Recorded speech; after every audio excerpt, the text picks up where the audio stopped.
So it actually happened. He nudged me. So I got up and finished my talk. Then I went to my bed. Early morning I am to go to catch my train. Early morning at 6 a.m. something. So I shall have to, from Shivapati station, I have to come out by around 4:30.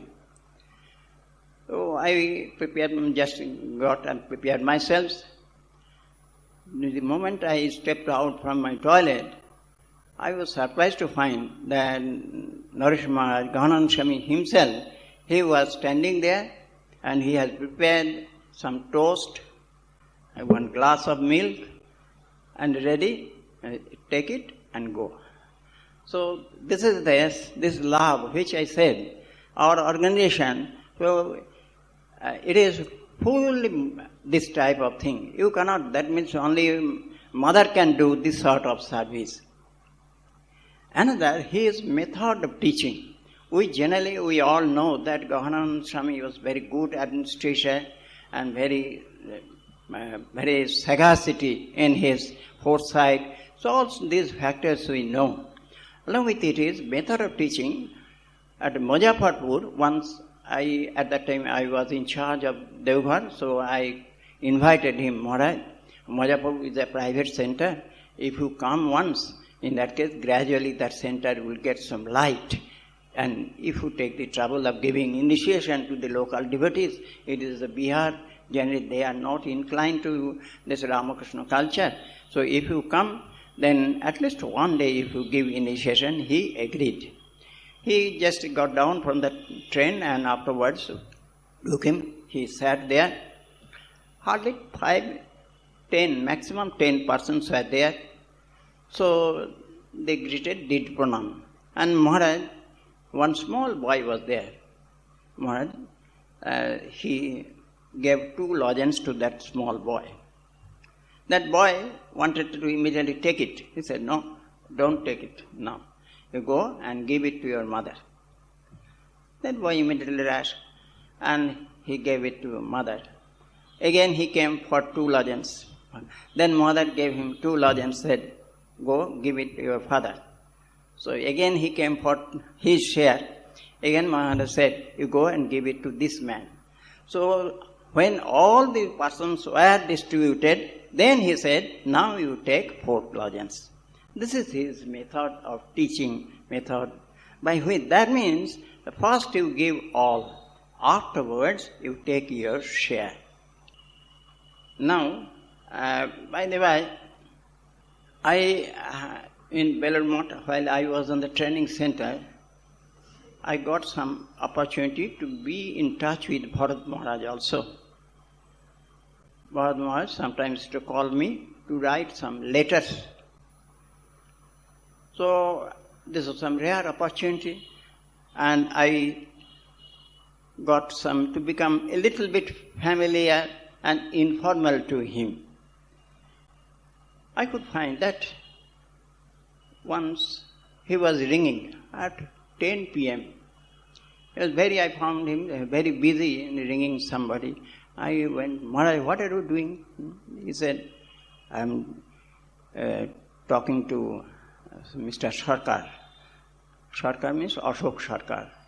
Ashok Sarkar, he was the managing director of the Anand Bazar Patrika, that group. His wife was the student of Nivedita, that family. And why you are ringing? They are not coming for so many days. Why they will not come? So I am ringing them. What he was telling, I heard, তোমরা আরে মাঝে মাঝে ঠাকুরের জন্য মালা টালা আনতে ওসব ছেড়ে দিলে কেন? Just see the thing. You used to bring garlands for Guru Maharaj. Why you have stopped it? So that family, even today, they remember this thing, and occasionally they will come and say, Maharaj, is there of any service to be done? This Satakrishna Maharaj, when he became the president, that president's quarter is to be reshaped, remodeled something according to his necessities. They said, Maharaj, please give me this opportunity. So whatever expenditure is required, we will bear. This is Bharat Maharaj, that he used to always touch. Another incident that is also like very touching incident. Siddhartha Shankar, he sometimes used to go to him. He was the chief minister of West Bengal at that time. At that time also, he was the chief minister. Sometimes I could find that he used to go to him, and so many big guns used to go, and they take some advice from him, from Bharat Maharaj. He was so matured, I would say. One day, that Siddhartha Shankar, he was telling before him so many things. That means his own glory. Bharat Maharaj simply listening to it and say, Only that was his technique. He would hardly spell out one word or something, only This was his technique. Then Bharat Maharaj said, Tumi khub buddhiman. You consider yourself very intelligent. Have you observed the other side of this incident? Then it struck him. I have never marked it. So this is his sagacity. Now, this touching incident. One day, Siddhartha Shankar went to him to meet him. And that day, his health was not good, especially his stomach was upset. So Bharat Maharaj, he asked the boy, give him. So Siddhartha probably felt that he would give some pies or something like that. He said, Maharaj, my stomach is not good. I won't take. I know. Maharaj said, I know that. Then what I shall give you, you take it. It will do good for you. He was surprised that it was barley. Barley water with lemon. And so you can see that this, what sort of touch you can expect. In my personal life also, one incident happened. Personal life, you know that I was free with Bharat Maharaj. Once, I was in some trouble in the order.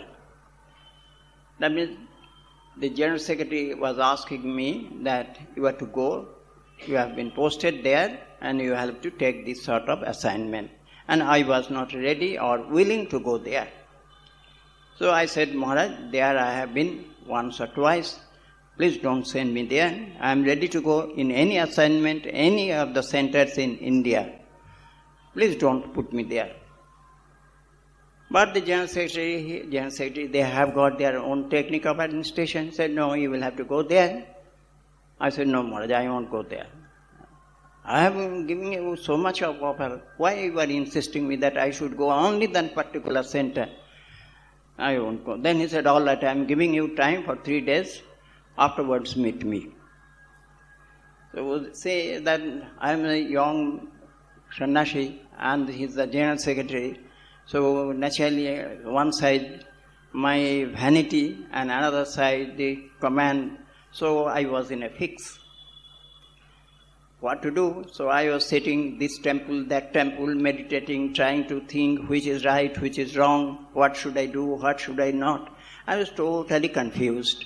Nor could I communicate to anyone that I am flouting the General Secretary. So that also I could not communicate. So last resort I felt that I should go to Vadodara. So I went to Bharat Maharaj almost after 10 p.m. At that time I went, he was lying on his bed. Who are you? I told him my pre-monastic name, Sanatan. So I told Maharaj, I am Sanatan. Oh, hello. And Maharaj, I am in some trouble. So I told him, this has been the thing. So he is insisting, what should I do? That is my problem. Then he said, you don't do anything against your conscience. What your conscience says, you should stick to that. So I felt relaxed that my thinking is all right. So I felt too much relaxed. So just there was some informal chit-chat. And afterwards I came back in a happy, jocund mood. Just as I was coming out, he simply said, Sanatan, কাল আরেকবার এসো, again come tomorrow. So next day also, just at that time I went, and I simply was running my fingers on his leg. That topics were going on.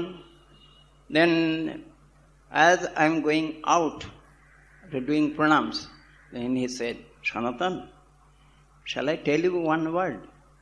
Will you keep it? Yes, Maharaj, if you say, why not? Everything I shall keep. Why not? You give up your ego. তোমার ইগোটা ছেড়ে দাও না।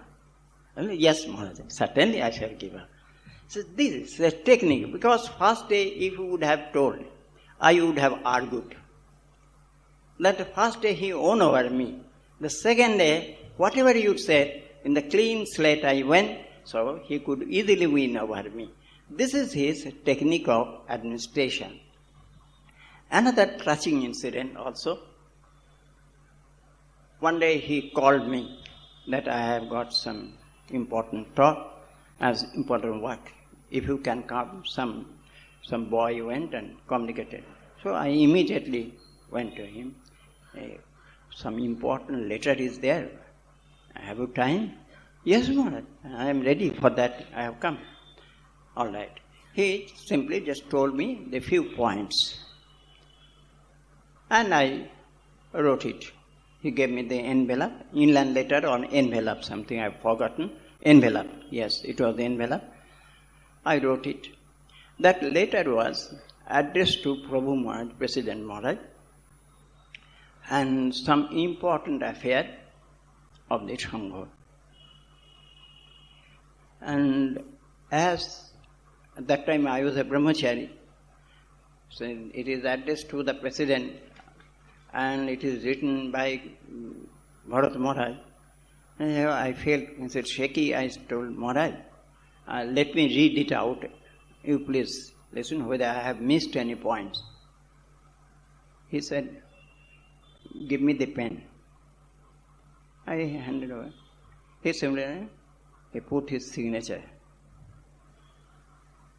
And then he asked me, fold it, put it into the envelope, paste it, and go up it into the letter box.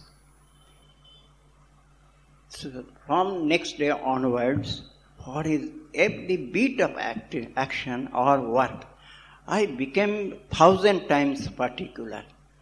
Because this man is having so much of trust on me. So this is the thing, technique of administration. This is his technique of administration. One day, now this dimension, this stature of man. One day, so far as the age is concerned, I was smaller than his grandson. So one day I told Maharaj, in you I find one defect. So I said, what? What do you find? See, I read that you are in the post of Baburam Maharaj. Baburam Maharaj, he used to look after the every beat of Belur Math so meticulously. But you do nothing. You do nothing. You simply sit in this room. Then what he replied, what do you compare? Where is Babu Maharaj and where I am? Is it worthy for any comparison? So this is the thing. They are of this type.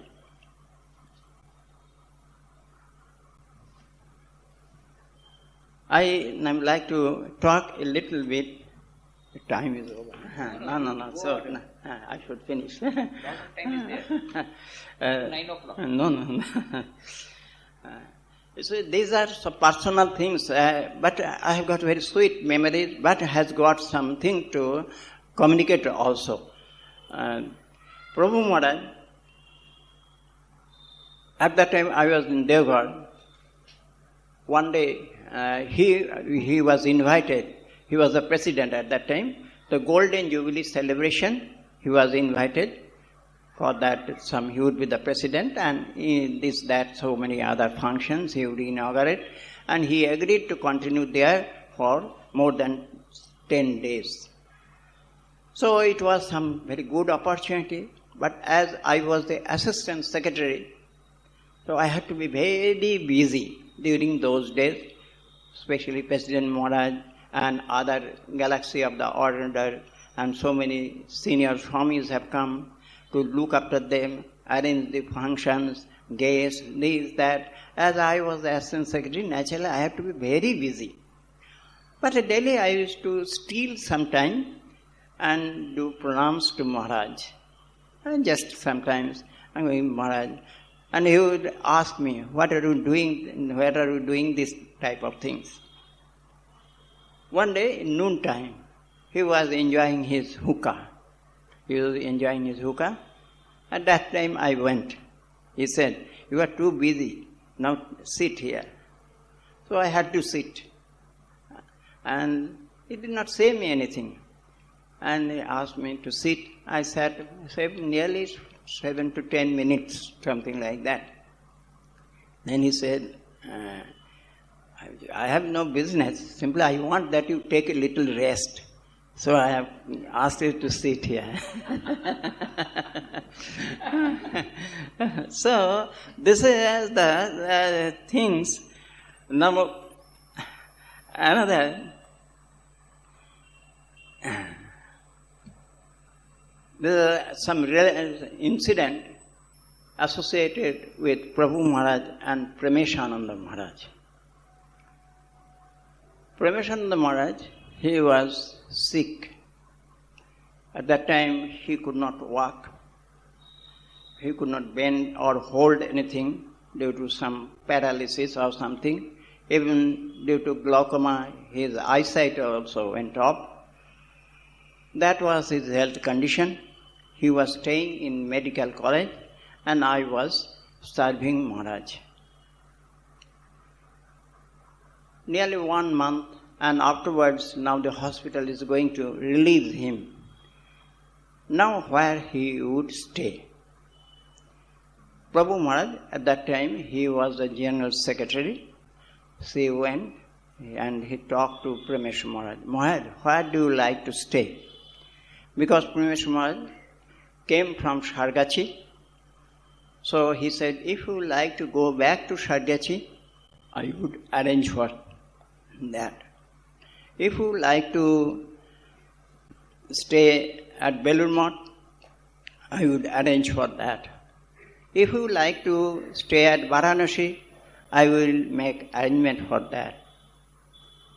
Premeshananda Maharaj heard everything, but he said, Maharaj, one thing you do, you send me to Rishikesh. Send me to Rishikesh. If I stay in that Rishikesh, I shall beg from in the chhatra, this dal and roti I shall take and I shall be all right. So this man says, this spirit, this Premeshananda Maharaj, he cannot walk, he cannot see, but that spirit of the monk, that is still bright. And what was Prabhu Maharaj's reply? Prabhu Maharaj said, you need not think for yourself. I take your responsibility. Then he said, that is very fine. This Prabhu Maharaj, at that time, Premeshananda Maharaj, he was sent to Varanasi and he was staying there. Prabhu Maharaj, he became the president. After becoming the president, he wanted to meet Premeshananda Maharaj. So, went to Varanasi. Premeshananda Maharaj communicated that Prabhu Maharaj is coming to meet him. Then Premeshananda Maharaj became very anxious. The whole day he was restless. When Prabhu Maharaj is coming, when Prabhu Maharaj is coming, you go see whether he has come, something like that. Just like a small boy, he was becoming continuously restless. And I had to sometimes genuinely go, sometimes pretend that I am going and coming back, something. I know that when he will come, he will come. So, but anyhow, Prabhu Maharaj, when he came, immediately he straight came to Premeshananda Maharaj. Instead of going to his room from the train, straight he came to Premesh Maharaj's room. And at that time, because he could, accident may fall, so Premesh Maharaj's bed was on the floor. And for Prabhu Maharaj, I arranged one chair, because Premesh Maharaj, he himself instructed that better you make one chair for him. So that was arranged. When Prabhu Maharaj came, I showed him, Maharaj, this chair is for you. He simply removed the chair. He straight went and sat on flopped on the floor. Because Premesh Maharaj became totally blind, then he could not see him. Then Prabhu Maharaj said, Maharaj, Ami Prabhu Eshechi. And I am Prabhu, I have come. Oh, koi. So the moment, then apna hatta din. So he stretched forward his hand, he caught hold of his hand, and he wanted to place his hand on his own head. Prabhu Maharaj would not give. No, Maharaj, I shall touch your feet. No, never you do. You are president.